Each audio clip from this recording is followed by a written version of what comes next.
Yo, what's up guys? It's Noah here. And in today's video, we're going to be breaking down the NBA slate on Draftkings and Yahoo for Wednesday, December the 22nd.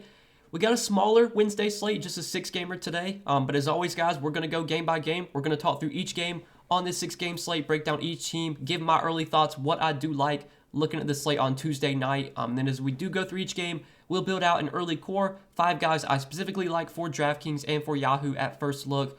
Now, as always, with NBA, and especially right now with COVID protocols and with how guys are being ruled out just randomly all the time, you have to pay attention to injury news. I say this in every video. If you enjoy these first look videos and you want some more updated content from me after injury news comes out, once guys are ruled out, which usually almost happens every day, you can check out my updated content on Patreon. I do provide a lot of stuff linked down below in the description. You can get access to my full updated core plays, my positional plays, favorite plays at each position, my rankings as well, my top 20 plays of the day, ranked in order of interest. Usually my favorite value plays, favorite stud plays, those guys will always be high up in the rankings. And then also I do give out some of my favorite picks each day on Prize Picks for Patreon members. So if you're a Patreon member, you do get access to my favorite Prize Picks plays each day, along with the entries that I am playing myself. So I'm actually sharing the entries that I'm putting my own money on. I give those out to Patreon members. That's all available. Again, it's linked down below in the description. Prize Picks, they are the sponsor of this video. So if you're new here and you have not signed up for Prize Picks yet, go check them out. Link down below, or just when you sign up, use code NOAH and they will match your first deposit. Prize Picks will give you a free bet up to $100 when you sign up with my code, and you can take a look at what Prize Picks has to offer. They're more of a player prop based DFS site, so you're basically just picking the over or the under on players' projections. They have point projections, rebounds, assists. They have fantasy point projections as well, free throws made. They also have 3-pointers made too. You pick the over or the under. You have to make at least 2 picks, but you can make up to 5 picks, and you can win up to 10 extra money on Prize Picks. You can mix and match sports. They have a lot of sports available: NFL, college basketball, college football. So if you guys do want to sign up for Prize Picks, again, use code NOAH when you sign up, and they will give you a 100% match on your first deposit up to $100 when you sign up with my code. And if you want some of my favorite picks each day on Prize Picks, along with the entries that I am playing myself, I give those all out on Patreon, link down below in the description. But let's take a look at Wednesday's slate. This is going to be a crazy one because, as you can see here, just looking through the player pool, there are so many freaking guys out today. With COVID protocols right now, there's so many shorthanded teams. The Raptors are one of the most shorthanded teams in the league right now. They're missing so many guys. Atlanta got hit by COVID protocols recently. They've got a lot of guys out today. But we're going to go through each team in each game. So we'll start off with the Cleveland and Boston game. And Cleveland's kind of another team that's been hit by COVID protocols. Jared Allen out, Evan Mobley out, Colin Sexton still out for injury. Those are the main ones here. And with Jared Allen and Evan Mobley out, that definitely opens up more minutes for guys like Lauri Markkanen, for Kevin Love. We'll start off at the top with Darius Garland. Darius Garland's 9,700 today. I think he should get a lot of usage without Allen and Mobley, but God, I can't pay 9,700 for Darius Garland. He's been great this year. He might win Most Improved Player. He's played really, really well, but this is not someone I'm going to be paying 9,700 for against the Celtics. He's not this type of player. Even if he goes out there and scores 50 DraftKings points, which is a really good game for him, that's not good at his salary. At his salary, you're looking for at least 55, close to 60. I just don't think Darius Garland, I think he's overpriced right now. Even with all these guys out, I don't really want to pay that price tag for him.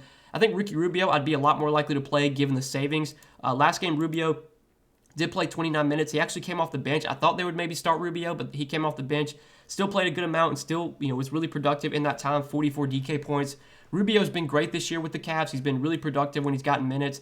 Even if he comes off the bench again, I think we get around 30 minutes from Ricky Rubio. His price also went up to $6,200, but I still think he's a viable option. Lauri Markkanen, $6K, I think is fine. He's probably going to play around 30, 35 minutes. He should be a little bit more productive with Allen and Mobley both out. Another guy you could look to. Kevin Love, though, I like a lot. So I'm going to be very interested to see what the Cavs starting lineup is. So Ed Davis is kind of like their backup center. He's the guy that normally would start in place of Jared Allen if Allen was out, but Ed Davis is also out right now. I don't think they're going to start Taco Fall. They just signed Luke Cornett. I don't think they're going to start Luke Cornett right out of the gate. I think the guy that's really going to benefit is Kevin Love. Kevin Love's been really productive this year with Cleveland. He's been, another guy that when he's gotten minutes, he can be productive. He can produce at a high rate. He's been coming off the bench all year. But I think we might see Kevin Love in the starting lineup today. And if he does wind up starting, I think it makes it a lot more likely he sees his minutes go up to maybe 28, 30. So far this year, Kevin Love has not played a ton of minutes. You look at his game log, 23, 24 minutes, that's usually the max for him. But with all these guys out, with 2 of their bigs out right now, we'd have to think Kevin Love plays more. There's a good chance he starts. He's been really productive when he gets minutes this year. He's been a fantasy point per minute player, if not better than that. He should get a lot of usage, even playing alongside Garland and Rubio. Like, Kevin Love can still be really productive. I like him a lot on this slate. 5,700 on DraftKings. I think you can definitely play him on DK. You can play him on Yahoo too. What sucks is that he is center only on Yahoo, and there are a lot of good center plays today, but I still think $17 on Yahoo at center. Kevin Love looks pretty appealing there too. And that's probably it for Cleveland. Like, Cedi Osman, I don't mind. He played 27 minutes last game, was really productive. Just with how many guys are out for Cleveland right now, I think Cedi Osman probably gets like 25, 28 minutes. We do have a lot of value on this slate. I don't think Cedi Osman's going to be like a top value of mine, but he is for sure in play. And that's probably it from Cleveland. We're going to have to pay attention to the starting lineup here. That's going to be important. If Kevin Love winds up starting, I would like him a lot at 5,700. But moving on to the Boston side, it's hard to get excited about many Boston guys today because, you look at the pricing, all these guys are pretty expensive, and Boston right now is somewhat at full strength. I mean, they're still missing Al Horford, they're still missing Josh Richardson, but like Tatum's playing, Brown's playing, Schroeder's playing, Smart's playing. Like, they've got most of their main guys in right now. The prices are really high. Like, Tatum's 11,100. I think on this slate, with how much value there is, it's going to be pretty easy to pay up for Tatum if you want to pay up for him. I don't think he's a top stud of mine. He's overpriced right now. The matchup against Cleveland's not great, but I still think just with how much value we have, Tatum is playable. Jaylen Brown probably more expensive than I would like to pay. I don't think he really stands out. Same with Schroeder and Smart. Robert Williams, should probably play around 30 minutes here. He's been getting good minutes with Al Horford out. The matchup against Cleveland, I don't love, but I think 30 minutes for Robert Williams, he's at least viable at 5,500. But there's not a ton that stands out from Boston today. Boston's one of the few teams that isn't too depleted right now, whereas like Cleveland's really depleted, Atlanta's depleted, Toronto's really depleted, Chicago's missing a lot of guys, Milwaukee. Like, there's a lot of teams that are missing a lot of guys. That's not really the case for Boston right now, so not too much to like on the Boston side. Next game, though, Orlando and Atlanta. So Orlando, they could potentially get some guys back here. We're going to have to pay attention to the injury report. Cole Anthony and Wendell Carter Jr. are both questionable. If they play, I don't think either one really stand out because they're pretty expensive. $9,100 for Cole Anthony, $8,700 for Wendell Carter Jr. If they are out again, if they're still out, that's going to benefit guys like Franz Wagner and Chuma Okeke and Gary Harris. But most of these guys are priced up to a point where I don't think they really stand out anymore. Like, Franz Wagner's almost $8K. I don't really want to pay that price tag for him. I think Okeke at 55 or 5,200 is still fine. He's been getting big minutes without Wendell Carter Jr., without Mo Bamba. Should play 35, 36 minutes here if Wendell Carter's out again. He's fine at 5,200, but another guy that doesn't really stand out is like a top play today. Same with Gary Harris. Robin Lopez has been starting and playing decent minutes. 38 minutes last game against Brooklyn, 33 minutes against Miami. If Bamba if Wendell Carter Jr. is out again, we already know Bamba's out. If Wendell Carter Jr. is out again, I think Robin Lopez is fine at 4,600, but he's not a guy that I'd be running to roster at this price point. Again, we have a lot of value on the slate. And that's really it from Orlando. I don't really want to go to any of the bench guys, so we can move on to the Atlanta side. Atlanta, they're a team we're going to have to spend some time on for sure because they're missing some key guys right now. Trae Young and Clint Capella are both out for COVID protocols. Danilo Gallinari is also out, and DeAndre Hunter, he remains out for injury. Bogdan Bogdanovic, though, is probable and should be back. So Bogdan, he's not played in almost a month. There's a good chance, assuming he plays today, that he will be on some sort of minutes limit. I don't know if he's going to be really that appealing even with Trae out, just because the minutes limit will probably keep him out of play. But I think like John Collins at 7,300 looks really appealing. I don't play John Collins that often, but I think without Trae, there should be more usage available. And without Capella, we might see John Collins play some center minutes. I'm assuming that they're going to start Okongwu at center, but I think John Collins might get some center minutes, whenever Okongwu's not on the floor. Maybe they use Collins as like the backup center. But the increase in usage without Trae, I think, does make John Collins look more appealing here. Good matchup against Orlando as well. Kevin Huerter, I like quite a bit at 5K. Kevin Huerter is a guy that he can be really productive when he's got the ball in his hands, when he's taking shots. And I think without Trae, we might see Kevin Huerter play maybe some point guard minutes. We might see him, just in general get way more usage. I haven't looked at the rates this year without Trae on the floor, but I'd assume that, probably Kevin Huerter sees a bump in usage. I'd assume John Collins sees a bump in usage as well. I should have pulled that up before I started recording. But I do want to take a look at their rates this year. I guess we can take both Trae and Capella off and see what kind of sample size we get. It's probably not going to be much because I know, we haven't seen a ton of minutes without Trae and Capella on the floor together. But like so far this year, Kevin Huerter's played 114 minutes without Trae and Capella. 21.1% usage rate, which is decent. 0.82 fantasy points per minute. So far, the guys that have seen like the biggest bump in usage have been Kevin Huerter, 4.5% bump in usage for Huerter, 4.6% bump in usage for John Collins. So kind of as you would expect, those are the guys that should see more usage, should get more shot opportunities. At 5K, I think Kevin Huerter looks pretty appealing on this slate. We know he's going to play big minutes as long as it's a close game. It's a good matchup against Orlando. I like him quite a bit. He's pretty cheap on Yahoo as well, so I think you can definitely play Kevin Huerter over there too. $14 on Yahoo. And then some of these other guys. So DeLon Wright, 4,600. I'm assuming that DeLon Wright starts at point guard in place of Trey. They could start Lou Williams, but I think DeLon Wright's the most likely guy that starts in his place.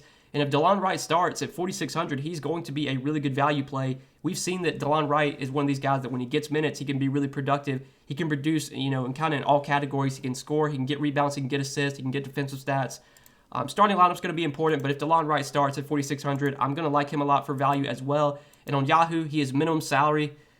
Probably the best value play over on Yahoo, just $10 over there. Love DeLon Wright. Again, Bogdan probably going to be on some sort of minutes limit since it's his first game back in like a month, so probably won't be going there. But I think Cam Reddish off the bench at 3,700 makes some sense. He should get more usage without Trey. You would think he probably plays a few more minutes. He's been getting around 20, 25 minutes off the bench. Maybe with Bogdan back, he doesn't play nearly as many minutes, but again, Bogdan's probably going to be on some sort of minutes limit. So I think Cam Reddish at 3,700 is a viable cheap play. And then Okongwu at 3,400 is going to be a really strong value play as well. I'm assuming that Okongwu will start in place of Capella. I'm assuming he'll play at least like 25, 28 minutes. He's only 3,400. It's a really good matchup against Orlando. I think Onyeka Okongwu looks like one of the better value plays on the slate. Again, it's a slate that we have a lot of value on. I like Okongwu a lot. If 3,400, you could plug him in here if you wanted to as an early look value. For now, I'm just going to wait on the starting lineup and make sure that he's starting. Again, if you want my updated core plays, you can check those out on Patreon. I usually post those an hour before lock. Good chance that Okongwu will be in there, but for now, I'll leave him out the early core. We'll have to wait and see, what the Atlanta starting lineup looks like, because that will definitely dictate some things. And then like Lou Will coming off the bench, probably plays a few more minutes without Trey. I think DeLon Wright's going to be the guy that we really want to go to, but Lou Will, we know if he gets minutes, he can be productive, and he's only 3,200. So there's a lot to like from from Atlanta, excuse me. No Trey, no Capella, no Gallo. There's a lot of minutes to go around, a lot of usage to go around.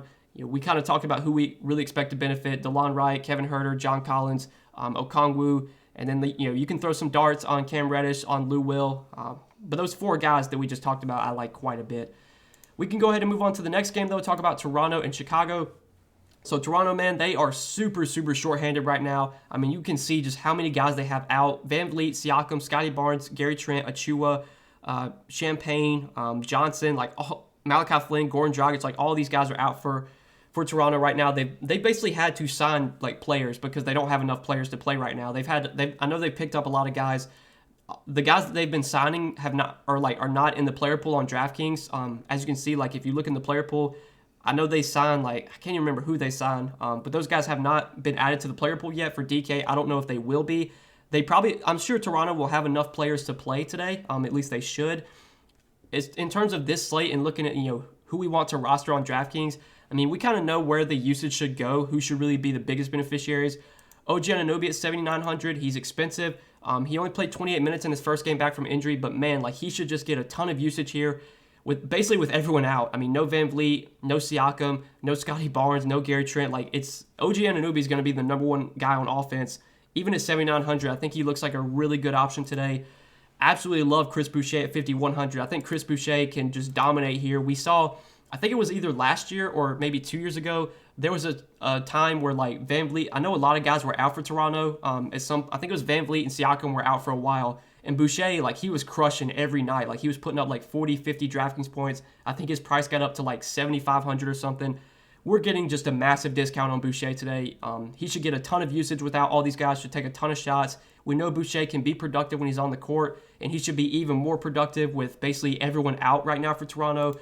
I think Chris Boucher is one of the best plays on the slate, 5,100. Love him on DK. Love him on Yahoo as well at $16. The only reason I didn't include Kevin Love in the Yahoo cores is just because I prefer Boucher over him. I think Boucher looks like a standout play today.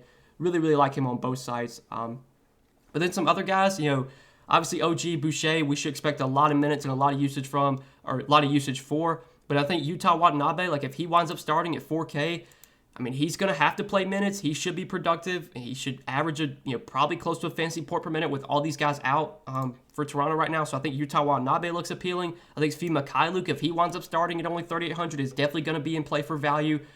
Svi Mikhailiuk's not a guy that I really like to play because he's very scoring dependent, but man, they need someone to score, and I think Svi will definitely take shots when he's on the court. So Svi Mikhailiuk could definitely be a guy we look to for value. I don't think Sam Decker's actually on the active roster. I don't think he's playing. Isaac Bonga will be available, but I don't really want to play Isaac Bonga. And that's it for what we have in terms of players to roster. I think the rest of these guys are not on the active roster right now. We're going to definitely have to pay attention to who's available for Toronto. If you follow Underdog NBA on Twitter, if you follow Fantasy Labs, they will probably tweet out as we get close to game time how many available players Toronto actually has. I think we kind of know who we want to roster. It's going to be OG, Boucher, Watanabe, Svi, and then whoever else they're able to pick up and sign and get to play. Right now, those guys are not in the DraftKings player pool. I don't know if they will be added or not. I guess we'll have to wait and see. I'm recording this video on Tuesday night. As I said, I always record these videos the night before. But right now, the main Toronto guys I like are OG, Boucher, Watanabe, and Svi Mikhailiuk, and especially Boucher. He is by far my favorite play from Toronto, probably followed by OG. But yeah, you're going to have to look to some Raptors today just with how many guys they have out right now. They're one of the most shorthanded teams in the league.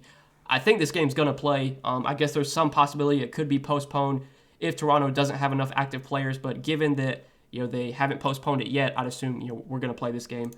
But now looking at the Chicago side, Chicago's kind of shorthanded too. Zach LaVine's doubtful. He's still in health and safety protocols. He's not expected to play. Alex Caruso got injured last game, and he's already been ruled out. I think Ayo is doubtful too. He's doubtful, so he's not expected back yet. Derek Jones Jr. is out. Patrick Williams is out. I think Troy Brown does have a chance to play. Okay, he's questionable for conditioning reasons, so maybe Troy Brown could be back here. But without LaVine, we kind of know where the usage and the production is going to go. The only issue I have with these Chicago guys is they are really expensive. DeRozan and Vooch are both over 10K. Lonzo's almost 9K now. A lot of guys have been priced up on the slate. I think it's going to be very easy to just kind of play who you want because there's going to be so much value. We already talked about so many cheap guys that are in play. If you want to pay for DeRozan or Vooch or Lonzo, I think it's fine. I don't think these guys are going to project well at their salaries, but we're going to have a lot of value available to fit them in if we want to. And we know the upside is definitely there for DeRozan right now. Without LaVine, he's going to get plenty of opportunity. If you want to buy into the narrative of him facing the Raptors, sure. Vooch at 10-1, I think is fine. I don't think he projects well at the salary, but again, we're going to have so much value. And then Lonzo's actually been playing really well. 50 DK points last game against Houston. Again, 8,800. You're paying a premium for Lonzo right now, but he's still viable. And then value-wise, looking for cheap plays. So Javonte Green started last game, played 27 minutes. Now that his price is up to 4,300, he's a guy that already doesn't have a ton of upside. I don't love him at 4,300. I think Kobe White, though, coming off the bench is kind of appealing. So he did play a lot last game, 32 minutes. I think he really benefited after Caruso got injured. There's a chance that Kobe White could start today. I would think if he starts, he probably plays over 30 minutes. We know Kobe White can be productive when he does get minutes. He's been really inconsistent this year with the Bulls, but I think without LaVine, without Caruso, there's going to be minutes available. Hopefully he can be productive when he's on the court. He's only 4,100. He's another guy you could throw into the value pool of all the cheap plays we have available today.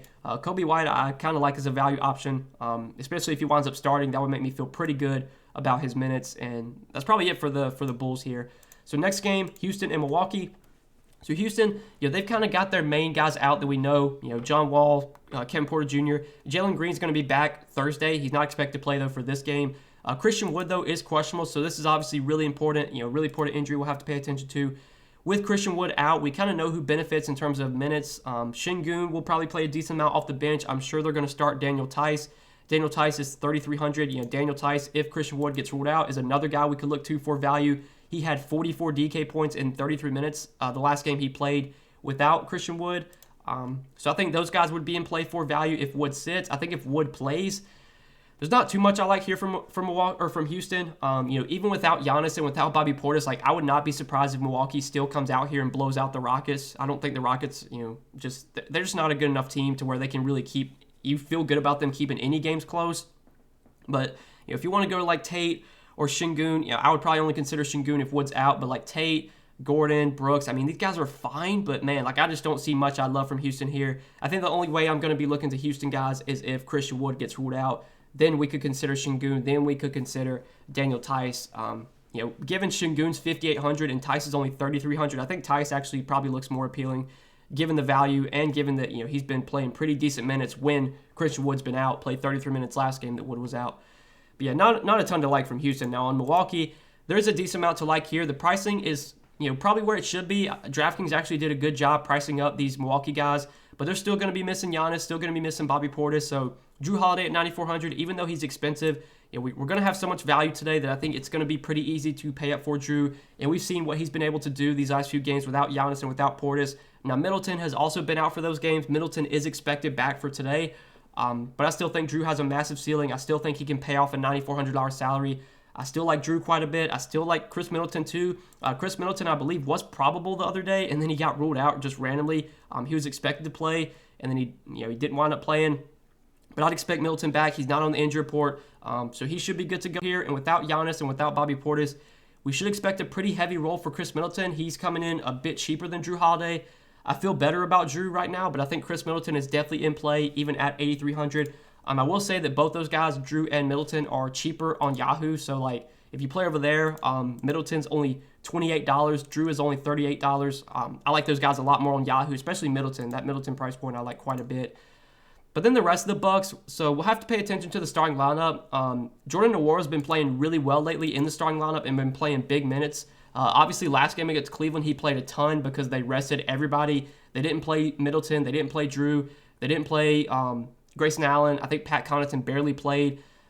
I don't know if we're going to get that kind of minutes, those kind of minutes from Jordan Nwora today, especially with Middleton back. But if Jordan Nwora is still in the starting lineup, I think he is going to be a guy we can look to for value. He's been really productive when he's gotten minutes this year, and especially without Giannis and Portis, there's going to be more usage available. I probably would only play Nwora if he starts, but if he is starting, he would be on my radar for value at 4,500. DeMarcus Cousins had a great game last game after busting as chalk. Everyone played him on Friday against the Pelicans, and he had 19 DK points in just 16 minutes. And then Saturday, the day after that, nobody played him against Cleveland, and he crushed. He played 27 minutes, had 41 DK points. It's a revenge game for him against Houston. I think he used to play for Houston, right? I'm pretty sure he used to play for Houston, if I remember correctly. But yeah, it's a good spot for Boogie here. Houston, they're not a good defensive team. They play really fast. I think they're going to want Boogie out there guarding Christian Wood if Wood plays. It's risky. I think Boogie's range of outcomes in terms of minutes is I think the low end, probably 15, 16. I think the high end, 27, 28. He could play anywhere from 16 to 28 minutes. We know Boogie has a massive ceiling when he does get the minutes. So I think taking a shot on him in tournaments does make sense. I think he's a riskier option. But we know Boogie has a big ceiling. And at 4,400, he is definitely in play if you do want to go there as a tournament play.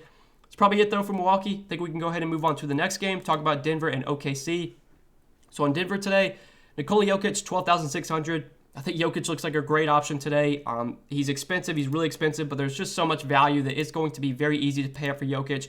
And basically, any slate Jokic is on, he is a top play for me. And especially today against this OKC team that is just going to have no answer for Jokic. These teams have not played this year.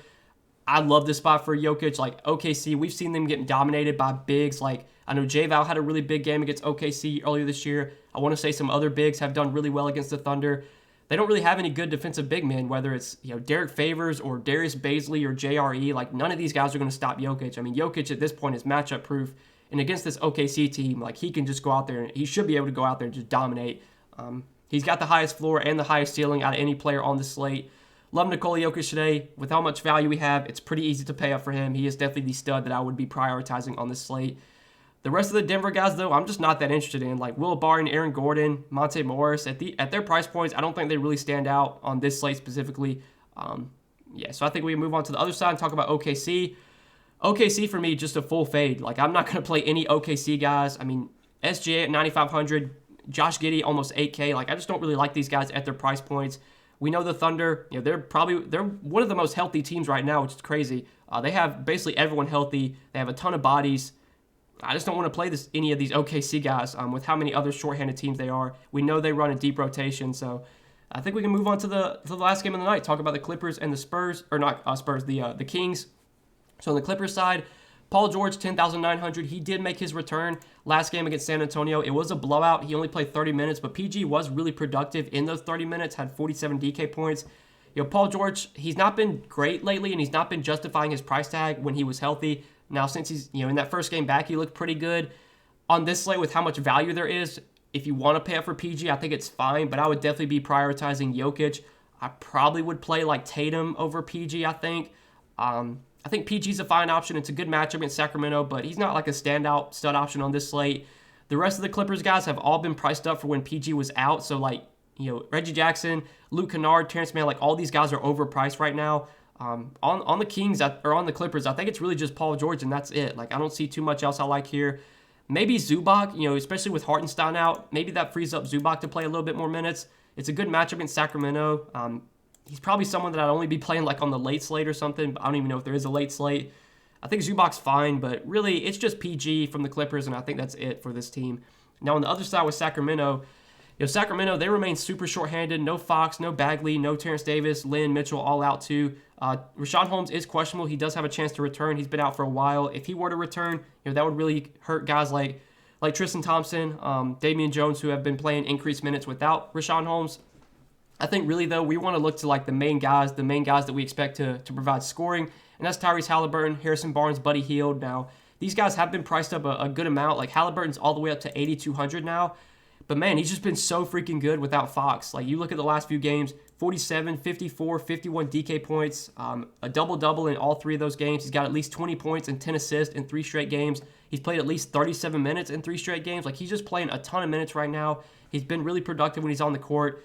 Even at 8,200, I think Tyrese Halliburton is a really good mid-range option. I think on Yahoo, he is way too cheap over there. They priced him up a little bit, but they didn't price him up enough. $29 on Yahoo. I really like Tyrese Halliburton. I think a lot of these guys look really good. Like Buddy Hield's $21. Harrison Barnes is $22.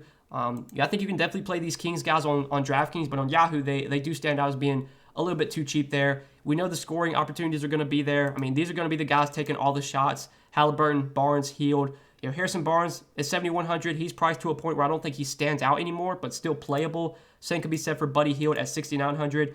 Between Barnes or Hield, I probably would rather play Hield. But in general, my favorite play from Sacramento is going to be Halliburton. And then like Metu, he's been a guy we've kind of been looking to for value lately. His price is up to 5,800 now. So I'm not as excited about Metu, but he's still playable because he's going to get 32, 34 minutes if it's a close game. Still a guy you could look to. And then like Tristan Thompson, I'd only be going to if Holmes is out. Same could be said for the rest of these guys.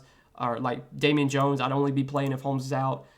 Really, though, I think Halliburton's the standout play from the Kings. I think he's the guy that offers the most upside, and I still would be fine paying that price tag for him. I think Barnes and Hield are both still fine, same with Metu, but Halliburton I definitely like most from this Kings team. And that's it, guys. That's it for this 6-game slate. I hope you guys did enjoy this video. It's a crazy one. We're gonna have to pay attention to to the injury news today. I'd assume that all these guys that are listed out right now are gonna be out again for Wednesday's games. We want some confirmation there. I guess they could maybe return in time, but assuming all these guys are out, we kind of talked about who really benefits. We're still going to have to wait on starting lineups. That's going to be really important. With so many guys out right now, we don't really know who these teams are going to start, who's going to get the minutes. We're going to have to pay attention to starting lineups, see what we like there. Starting lineups are going to be very important on this slate, but yeah, I think that's it, guys. 6 games up, 6 games down. Hope you guys enjoyed the video. I appreciate you watching. If you did enjoy, click that like button down below. If you're new, click that subscribe button as well. And go check out the sponsor of the video, PrizePicks. Go sign up for PrizePicks. Use code NOAH when you sign up there, and they will match your first deposit. PrizePicks will give you a free bet up to $100 when you sign up with my code. You can take a look at what they have to offer, make some picks for Wednesday night's NBA games. I know we have an NFL game coming up soon. You can make picks for that. You can make picks for other sports as well. They have a ton of sports available. But if you do want to sign up for PrizePicks, just make sure you use code NOAH so you get that 100% match on your first deposit. But that's it for Wednesday's slate, guys. Best of luck tonight. Appreciate you watching. We will see you in the next one. Peace.